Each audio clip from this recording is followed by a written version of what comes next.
Adult beverages are poured. The kids are asleep. Welcome to New Dad Gaming. It's a show about fatherhood, gaming, and new fathers figuring out their gaming lives.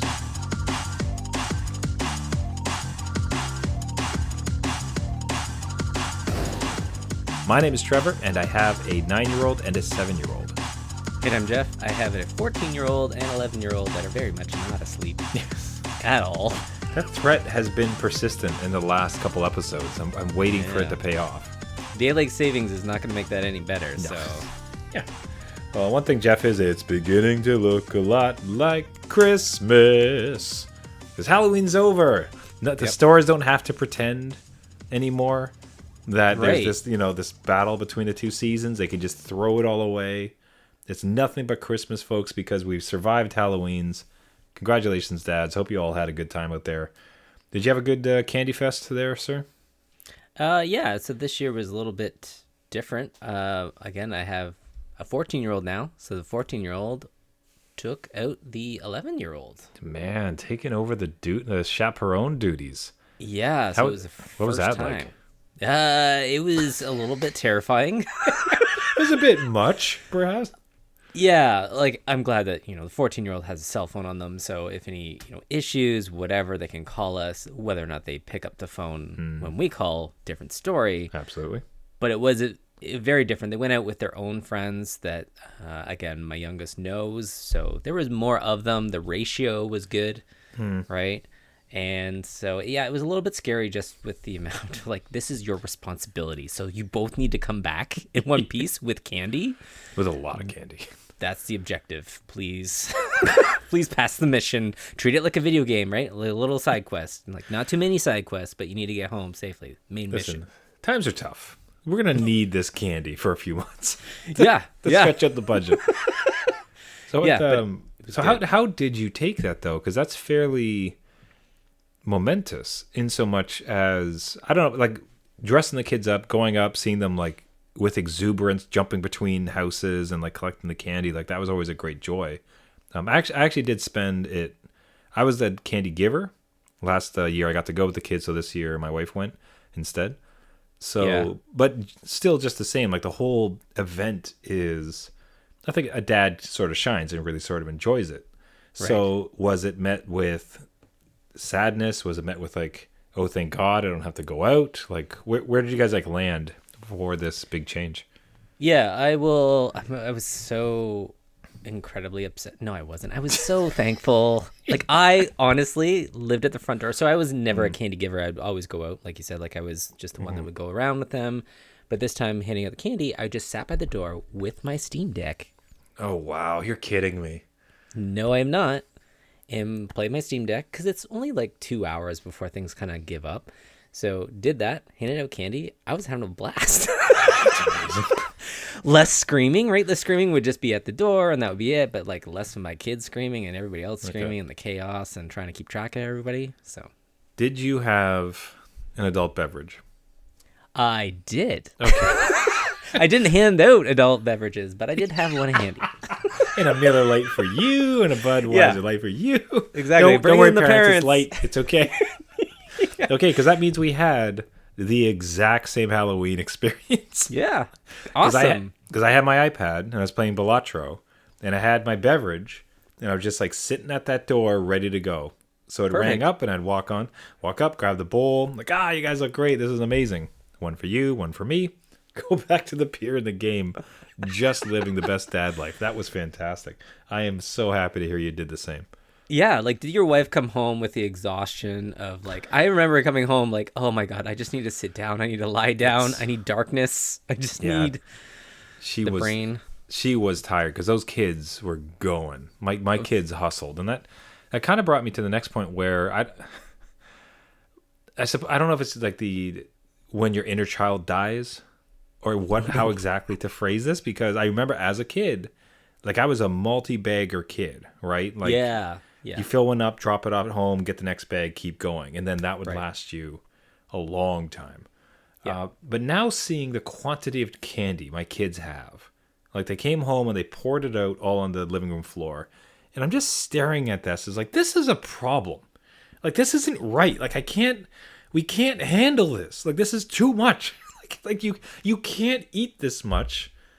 And I can't donate it because it's garbage. It's sugar and corn syrup and coloring. I can't give it away. So it's going to be in the garbage. But if I do, you're going to hate me. It's like, this is a massive pile of problems for me now. Which is almost sad because as a kid, it's like jackpot. This is the greatest thing in the world. And now I'm just staring at these mountains like, this, God damn it, all you other parents. Like, why were you giving them so much? I mean, how are you feeling about it? Like, their hauls, like when they come home with those bags, you're just like, joy. You get to like crank this for the next like 4 months. Yeah, before like they had smaller mouths, smaller just appetites, and now it's just like this candy that they brought home wasn't the biggest of hauls, and they will be gone before Christmas, which usually it would last well into the new year, because we'd sprinkle it like, oh, okay, you get like a piece of candy like every other lunch for school or whatever, right?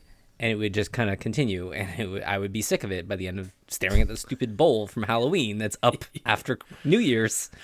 But I think this one will go quickly for us. And a lot of the stuff that was handed out was quite different. So not only candy, but like we got Tim Hortons cappuccino coffee, like bags, packets. Yeah. Okay, I was waiting for that part because otherwise, if someone just like dumped liquid? a cappuccino, like that's psychotic behavior, and you shouldn't leave your neighborhood. No.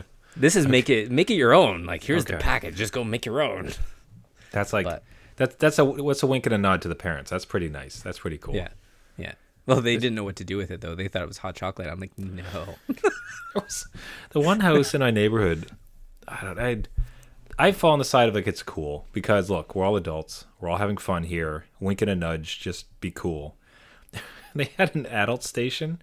I only saw a photo because I wasn't going around, but it was like coffee, some sort of treats more for adults, and then Bailey's.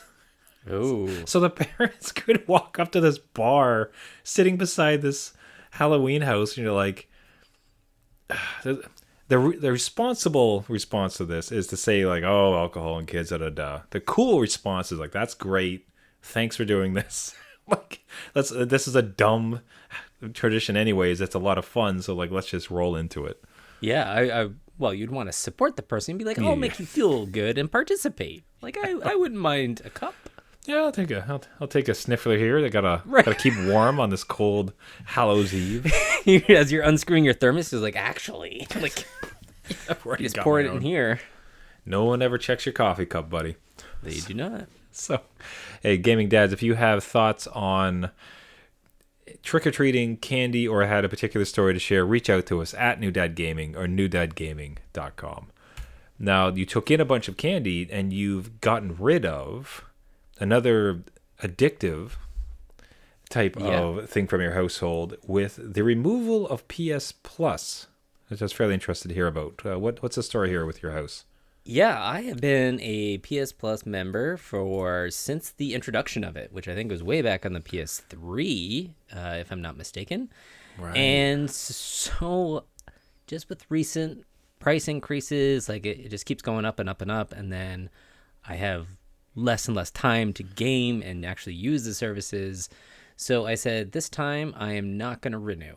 And it just so happens like it's on my birthdays, because when happy birthday to me, less things, right? Everybody would always get me like a renewal on my birthday, and that's just when the end date is, right? So since July, I have not had PS Plus, and you know what? I really thought I would miss it. I thought I would miss the free games and some of the early access stuff, and even the online components to it, and access to games that you previously got through PS Plus, right? Because I they all seem to recall have you could claim, but as soon as you don't subscribe, those are gone. Yeah, they have a nice little padlock symbol next to it, like you have it in your library, but you can't play it until you resubscribe. They make it known. So yeah, no, I haven't really been affected too much by it. All those games that I did claim, I haven't really gone back to. I think it's actually good for you to kind of cleanse any of the choice that you didn't really need to have. Like, it's great that they're there. I'm not knocking anybody that subscribes to the service, but it was a lot of choice and a lot just with all the other systems I have. Again, I mentioned Steam Deck. We have the Switch. Yeah. All the other gaming systems that I have kind of going. this one just kind of fell by the wayside, and you know what? I'm good with it. I'm good with it for now. Let's see what happens if there's a specific PS5 exclusive that comes out that requires PS Plus, because I'm sure that'll happen, of course, right? Like, oh yeah, you need to do this in order to get online. But no. Now, how did your kids take it? Because I don't know. My kids, not fully embracing it, they have enjoyed an ability to have access to a big library and have got into some pretty cool titles because of it. Rubber Bandits, which initially came from it. Right. There was Humans Fall Flat, which is part of it, the Goat Simulator. They got into Aliens. Do you remember the Alien game back in the PS3 days? Destroy All Humans or something? Right. They discovered that, which is like, that's perfect because it's like just silly nonsense. So they've just, because of the service they discovered, I would think they would miss it more than myself. Although I'm a bigger proponent of game streaming on many devices, but would be curious, like, how did your kids react to the lack of PS Plus? Honestly, it did not phase Didn't them. notice. Did not notice. I'm sure that they still haven't noticed, to be honest. It's just not something that they're really into looking at. All the games that we did play that we found through the service, like Human Fall Flat, I did buy at one point. So I do have those little gems kind of floating around, but they haven't really noticed otherwise anything else. And they don't really play anything on the PlayStation that requires the online portion even, right? So they can't even get online. All their friends are not on PlayStation, right? Oh, okay. They're not even on Xbox. They're just on laptops.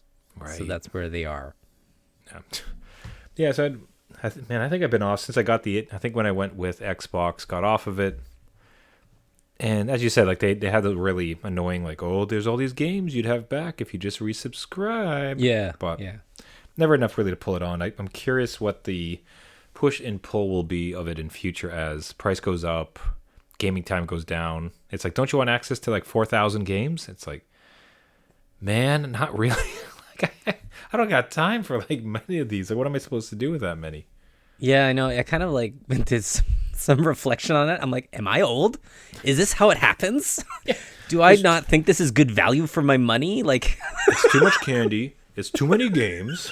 You got to get to sleep. Exactly. It's like, that's right. we are becoming old. Now, it did have unrelated was that your kid, as I understand it, went back to PS4, and seems that they had a hard time adjusting to I'm holding up my fingers for audio listeners, legacy systems like PS4. How did it come about and what happened when they were playing that old system? Yeah, so my 14-year-old, not through their own choice. Not compelled by their own decision.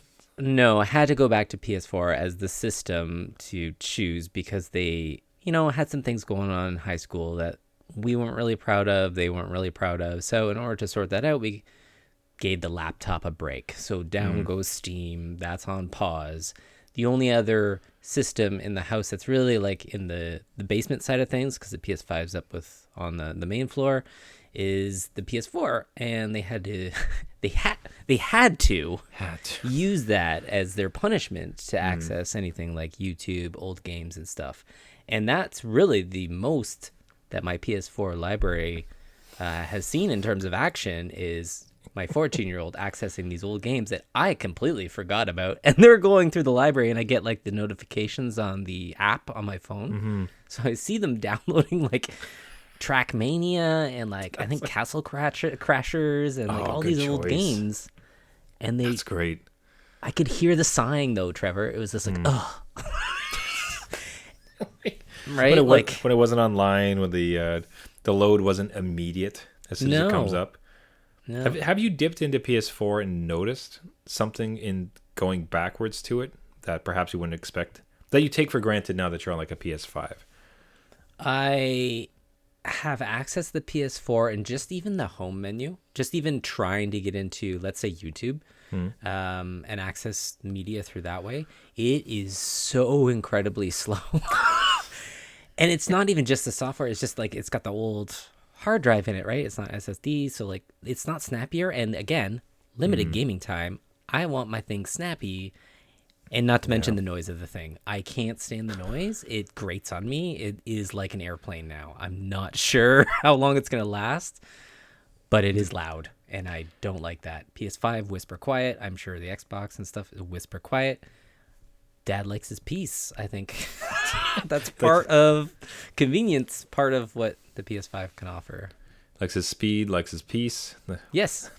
I'm a simple man, just wanting simple gaming victories. It's a peaceful life, right? Like It's a simple life. Yeah, I wonder, like, my kids have found some joy, and I think I believe yours did as well. So with, for instance, like the retro, getting them into some of the retro consoles. So either actual like analog or in the digital version with various titles, like it feels like they can hop between various systems a bit easier. I do think, like, for instance, like the PS3 though, there'd be something about going to like an SNES or an NES, like quicker, snappier, kind of interesting ones. Titles are colorful and fun, and like that was like an interesting time in gaming. I think a kid could mess with that and enjoy it.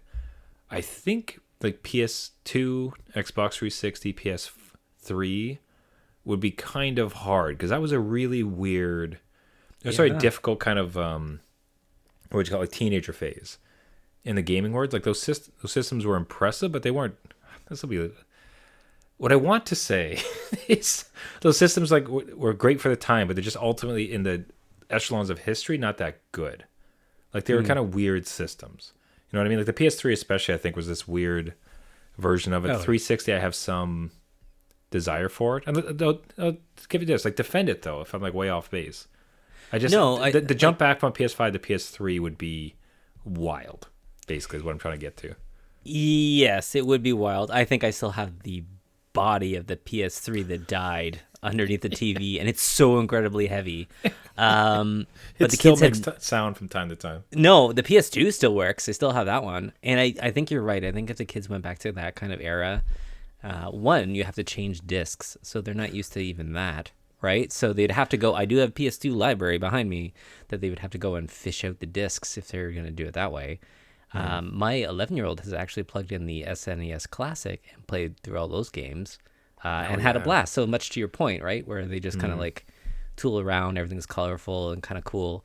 PS2, and PS3 is like no loading, like everything goes. There's something about like a PS2 load or your disc corrupts, or it's just like, oh yeah. It was an awkward time.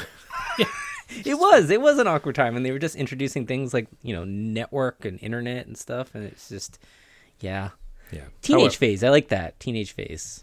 Yeah, PS4 though, I think that holds up. The PS4 is still a great system, but for someone who has only ever known the bright lights of Roblox on PC or PS5, it would probably be why am I downgrading? Why do I have to do this?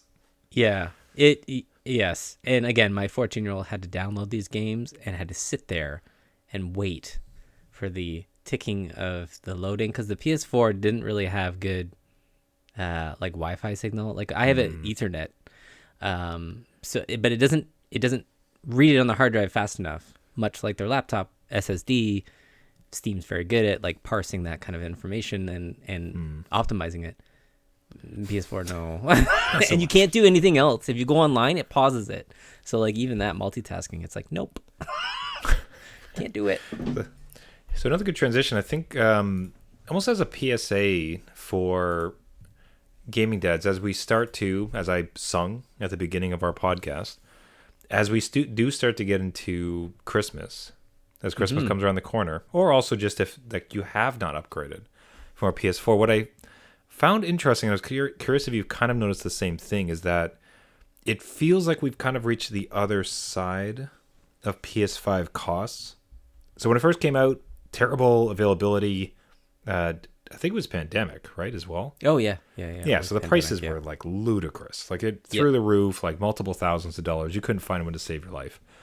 Like now, the thing that I noticed, what started to pop up in my feed, is I'm seeing PS5s, even like the disc version, for $400 or $450, which is a much more appealing, and that's without tax. This is just a private sale. So that starts to become a much more appealing for a family that's looking to bring the console into their house. So I'm wondering if, like, why do you think this is? Had you noticed kind of the same thing? Like, what is with this PS5 fire sales going on? That's such a great timing. Yeah, part of it I think is, well, the Pro launches pretty soon, so people might be trying to get rid of them before the market is flooded and get their money's worth. Again, another part is just everybody, I think the availability of it, not so hard anymore. You could walk into just a big box store and grab it. But I do think that even in terms of gaming, a lot of the gaming that goes on these next gen systems are third party. So if you have a console of choice or Steam available, you might be just going to that instead of looking at a high-end console. And then now people are kind of trying to get rid of them, maybe, or maybe it's just collecting dust. I don't know. Yeah, I had seen that a few times. Like on it's like, oh, I'm not really using it anymore, so I just wanted to get rid of it while I could. Man, even a PS5 Slim for $600. Those are pretty good prices when you consider that Nintendo Switch hasn't budged on their price, which is $399. Amazing.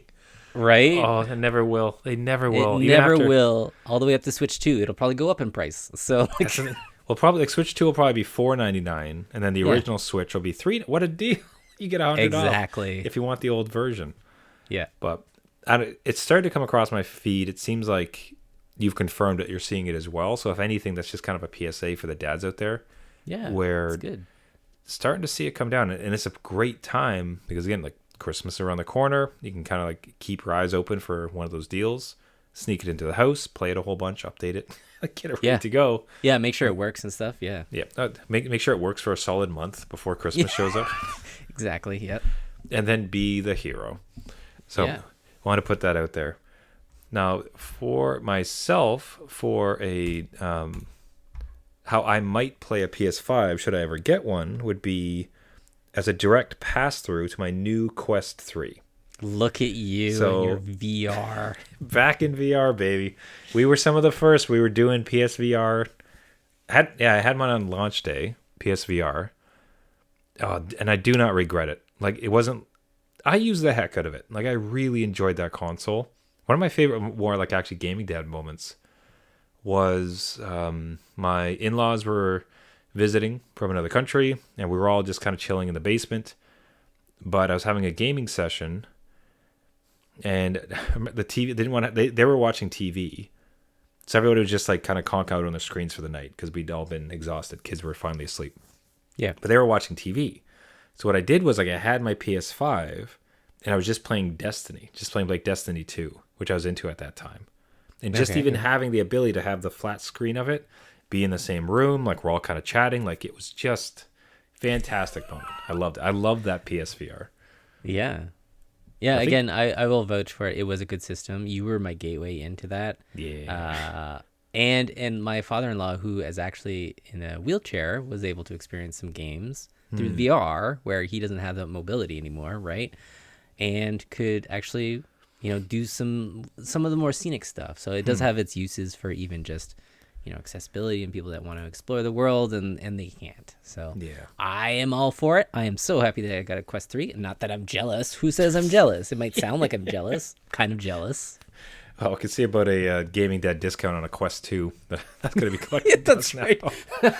So I had upgraded to the Quest 2, and that was like stunning. Just because coming from the problem with the PSVR was the crazy amount of setup. You had to have the camera. You had to have like the special USB-A charging move sticks. Yeah, ridiculous. Huge headset, which had its own little box, which had a plug. Like, it was crazy. It was a lot to set up.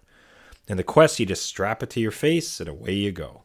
Like, it was just such a fantastic experience. This is not...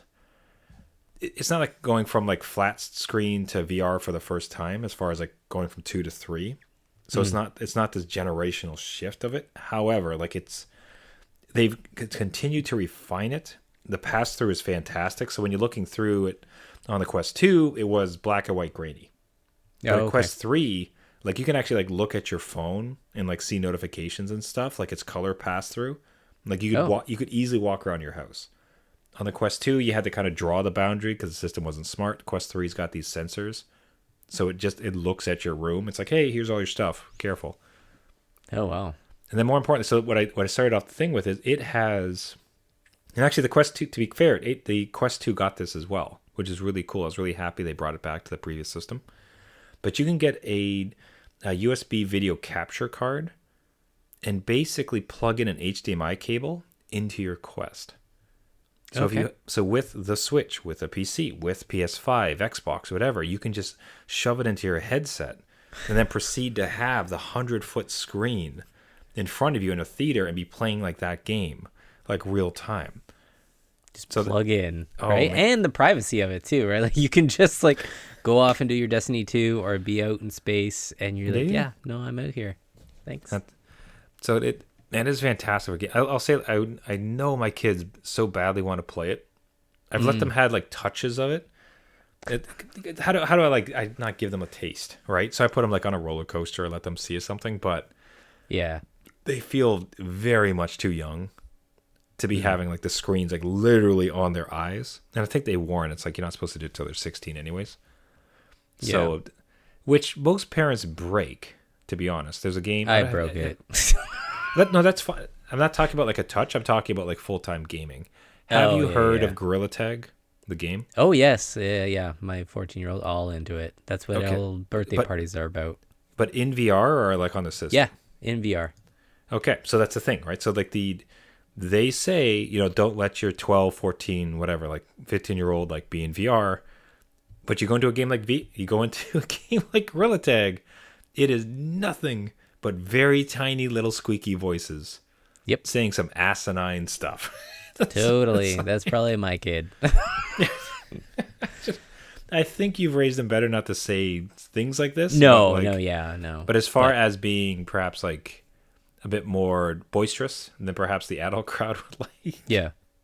Oh, for sure. And it's just the thing. Again, you can control it within your own household, but I found a lot of my teenagers' friends already have Quest 2s and 3s just in their bedroom.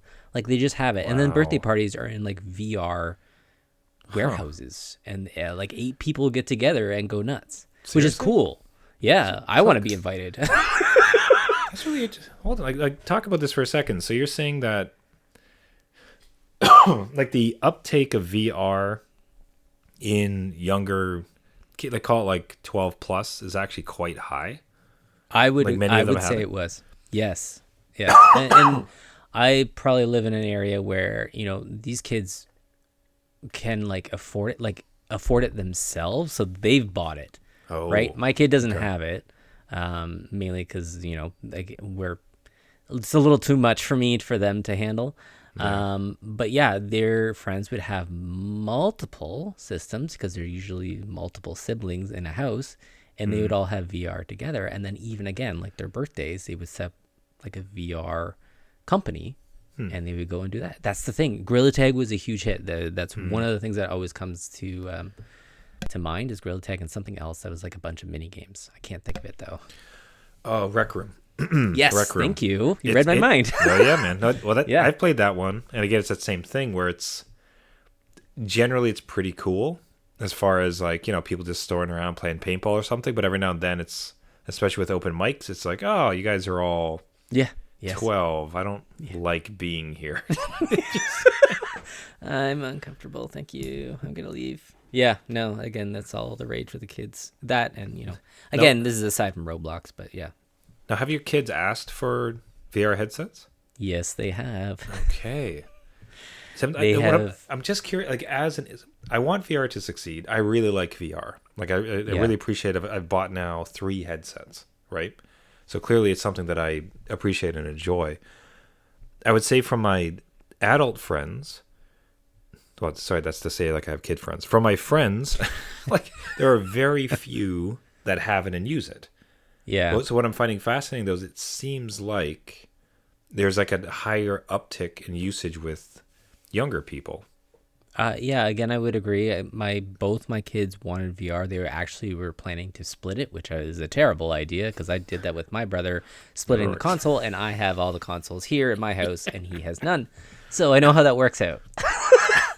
But yes, they are very much into VR. They want to be in VR, and like as a kid, I couldn't imagine, just again being in that world is pretty immersive, and with a kid mind, like holy crap. everything is around me. This is awesome. I, as a gaming dad, though, to get them off their laptops, and like both of them had ADHD, so they get like hyper focused and they're like in there, and if you don't pull them off, they're not eating supper, right? So Right. to have them in VR is just like a little much for them until they kind of get this other skill set to pull themselves off. So Yeah, it is pretty intense. I'd be curious about the effect on nightmares and such. We'll have a pretty direct correlation between some. If we watch a movie or a scene and it happens to have something scary, my oldest will tend to have like nightmares that night. Yeah, Like, okay. it's pretty direct. It's like you'll see we'll get something, didn't realize there's a particular scene in it, and then it comes up. You're like, damn. All right, yeah, there it is. Yeah. But then you think about VR and how visceral it is. Like how it's not just that a zombie's on screen. It's like a zombie is attacking you, like going for your throat in Yeah. real 3D space. You know, I'd be curious to see like if there's the extra effects on a young mind as they try to navigate that. Yeah. Again, I haven't heard anything from my 14-year-old in terms of that kind of experience, because they have played like it's kind of like the like House of the Dead kind of zombie shooter in VR. Yeah. And like that stuff, and they don't care, whatever. My youngest has nightmares about climate change, so I don't think like it. A small thing. So it's either like killer clowns or the Yeah. decimation of the world's ecosystems. Cool. Yes. Cool. Yeah, right. So like they could play playing anything, and they're afraid of climate change. But yeah, my 14-year-old just raves about VR. My 11-year-old doesn't care too much, but would like to try, even though they've had little experience with PSVR. But yeah, I think the uptake is more around kids, and maybe that's where the market sits a little bit to see. Well, it works for me because it just means that they're going to. It's something that's going to remain.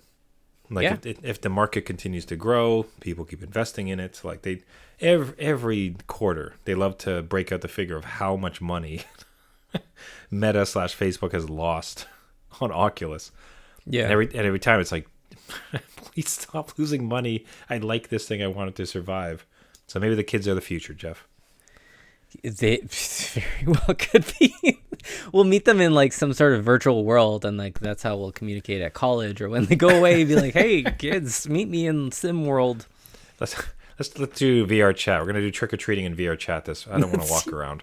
There you go. Maybe that's what everyone was doing. So All right, everybody, we'll wrap it up there for the week. Everyone, thank you so much for listening. This has been New Dad Gaming. If you like the show, what really helps out is if you hop over to any of the podcasting networks, Google, Spotify, Google Caster, iTunes, anywhere you find podcasts, and look for New Dad Gaming and subscribe. Beyond that, if you can leave a rating and a comment, that really helps boost the show, and Jeff and I would really appreciate that. If you'd like to reach out to us, if you have any thoughts on the show, way too much candy. Are you still a subscriber of PS Plus? Are you planning to get a used PS5 for Christmas coming up? Or are you on VR and we can meet up for a virtual beer online? Yeah. All these things and more, we'd love to hear from you. Hearing from gaming dads is one of the best parts of the show, so reach out to us at New Dad Gaming or newdadgaming.com. Once again, thanks for listening, everybody. Until next week, my name is Trevor, and I have a 9-year-old and a 7-year-old. And I'm Jeff. I have a 14-year-old and 11-year-old who are still not in bed. Just put on the VR headset. Just go to a different reality. There you go. Perfect. Forget this reality. Remember, everybody, just because you became a dad Does not mean it's game over.